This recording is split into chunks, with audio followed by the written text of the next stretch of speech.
राजदेव वाला भी मामला है। आज बिलासपुर में बंगाली समाज के द्वारा कार्यक्रम आयोजित है और उसमें बंगला 9 वर्ष का आयोजन उन्होंने किया है और उसमें शामिल होने जा रहा हूँ। ठीक है सर, बस्तर को ब्रांड बनाने की बात आपने और प्रियंका गांधी जी ने कही थी वहाँ पर, तो रमन सिंह का कहना है कि ब्रांड धर्मांतरित आदिवासी है, हाँ। उनकी लिस्टिंग करने की मांग को लेकर उनको दिल्ली में करना चाहिए। यहाँ क्या कर रहे हैं? वो केवल राजनीति कर रहे हैं। ये फैसला कौन करेगा? भारत सरकार। तो भारत सरकार के पास बोले ना, छत्तीसगढ़ में करने का मतलब है क्या? ये भारतीय जनता पार्टी, आरएसएस, बजरंग दल, विश्व हिंदू परिषद, ये सारे मिलके लोगों को गुमराह करने की, इसके पास और कोई काम नहीं, केवल गुमराह करो, षड्यंत्र करो। इसको दिल्ली में मांग करना चाहिए। लोकसभा में होगा ये, वहां तो कुछ चर्चा होती नहीं। 8 भाजपा नेताओं को एडीएसपी के खिलाफ नोटिस जारी हुआ है। उनका ये कहना है कि आप रमन सिंह जी कल भी मुलाकात हुई अच्छा। है, अभी वो वहाँ भी है, बस्तर में ही है, वहाँ पे बयान अच्छा, अब वो लगातार अभी वही है, उसकी हाँ, ड्यूटी वो वहीं ये लगी। कह रहे हैं कि बस्तर में अभी कुछ दिन पहले तमाशा हुआ है, सम्मेलन को वो तमाशा करार दे रहे हैं। क्योंकि वो कभी करा नहीं सकते रमन सिंह जी, इसलिए उसको तमाशा लग रहा है। जबरदस्ती ढो ढो के लोग लाते थे, बंदूक की नोक में लाते थे, अब उनको तमाशा लग रहा है। रमन सिंह जी को अब कोई पूछ नहीं रहा है। बस्तर में 12 सीट गई, उपचुनाव हुए 2 उसमें भी गए। जिला पंचायत, नगर पालिका, नगर निगम, सब में भारतीय जनता पार्टी वहाँ साफ हो गई। अब उनके पास कुछ रहा नहीं। राहुल गांधी ने अपना आवास खाली करना शुरू कर दिया अपने मार्ग। सौंदर्य के नाम से तो जाना ही जाता था। वहाँ की जो खूबसूरती है उसके नाम से तो उनकी पहचान थी ही बस्तर की। उसके साथ साथ बस्तर के दशहरा, दंतेश्वरी माई और आदिवासियों की विशिष्ट सांस्कृतिक पहचान, वो सब विलुप्त हो गया था। गोटुल बनाने का काम हमने किया, देवगुड़ी, पेन गुड़ी बनाने का काम हम लोगों ने किया, हजारों की तादाद में, थोड़े बहुत नहीं। तो वो जो पुरानी जो पहचान है बस्तर के, उसको हमने फिर से पुराना दौरा है उसको वापस दिलाने का काम किया है।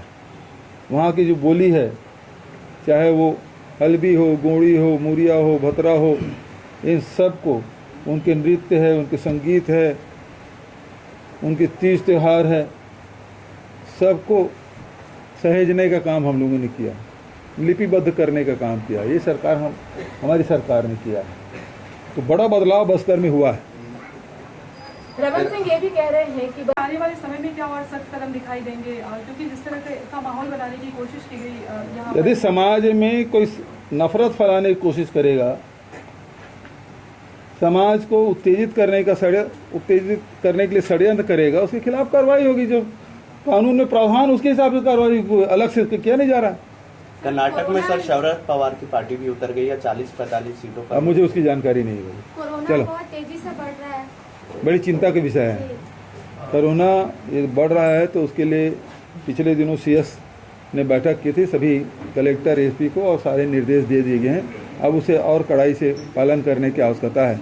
बाहर से जो आ रहे हैं उसके भी टेस्टिंग वगैरह करने की आवश्यकता है, क्योंकि और जो भीड़ भाड़ इलाका है वहाँ जाने से जो प्रोटोकॉल है, कोविड प्रोटोकॉल, उसको सख्ती से लागू करने की आवश्यकता है, अन्यथा फिर से ज़्यादा तेजी से फैलने का डर है। कश्मीर के गवर्नर जो है सतपाल मलिक, उनका एक बयान, आप बिल्कुल सही बात कर रहे हैं रमन सिंह जी, क्योंकि वो बस्तर में रमन सिंह के मुख्यमंत्री बनने के बाद कोई सैलानी नहीं जाता था। बाहर की बात तो छोड़ दी, छत्तीसगढ़ के लोग जाने से डरते थे। वहाँ के आदिवासी दहशत में थे, व्यापारी डरे हुए थे, नौजवान डरे हुए थे। ये पहचान बना के उन्होंने रखा था। भोले भाले आदिवासियों को जेल में ठूसने का काम उसकी सरकार ने किया, फर्जी एनकाउंटर किया। ये पहचान वहाँ की बनी थी। आए दिन आईडी ब्लास्ट के आवाज़ें पूरे देश में सुनाई पड़ती थी। ये पहचान रमन सिंह बना के रखे थे। हमने ही 4-4.5 सालों में वहाँ आदिवासियों के, परंपरागत निवासियों के लोगों के जो जल जंगल ज़मीन है उसका अधिकार हमने दिया। उसकी ज़मीनें जो रमन सिंह की सरकार ने छीन ली थी उसको वापस कराया। उसके परंपरागत जो लघुनुपज संग्रहण करते थे, खेती करते थे, उसको बढ़ावा दिया। 65 प्रकार के लघुनुपज की खरीदी की व्यवस्था के समर्थन मूल्य घोषित किया।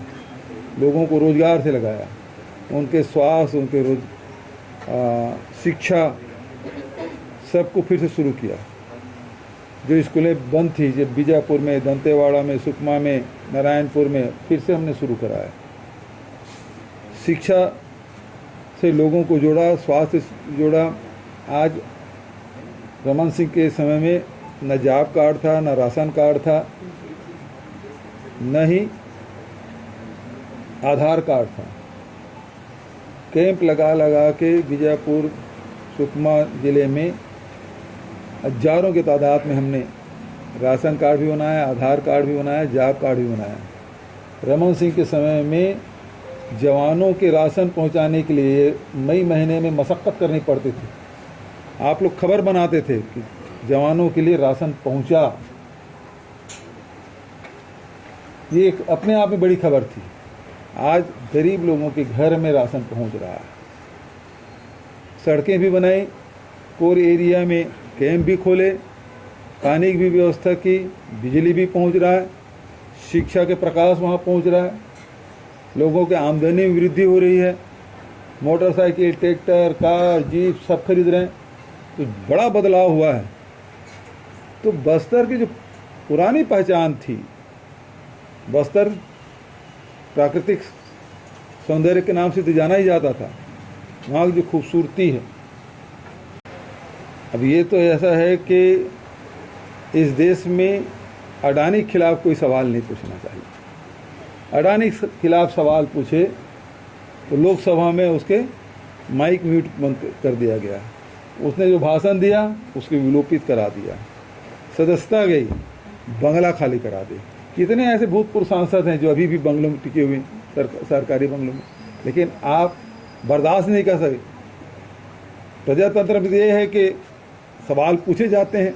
अभी जैसे आप सवाल पूछ रहे हैं, मैं जवाब दे रहा हूँ, लेकिन वर्तमान केंद्र की सरकार में सवाल पूछना अपराध है। और जब अडानी के खिलाफ सवाल हो रहे थे तो लोग डरना बंद कर दिए थे। तो तानाशाही में सबसे पहली बात यह है, लोग उससे डरे, और डर को कायम रखने के लिए उसे दबाया जाता है, कुचला जाता है, मिटा दिया जाता है। मांग को लेकर कल बड़ा आंदोलन होने जा रहा है, इस पे आप कुछ कहना चाहेंगे? भारतीय जनता पार्टी से सवाल किया गया है। भारतीय जनता पार्टी केंद्र सरकार पे आरोप लगाया है, कश्मीर सरकार पे आरोप लगाया है।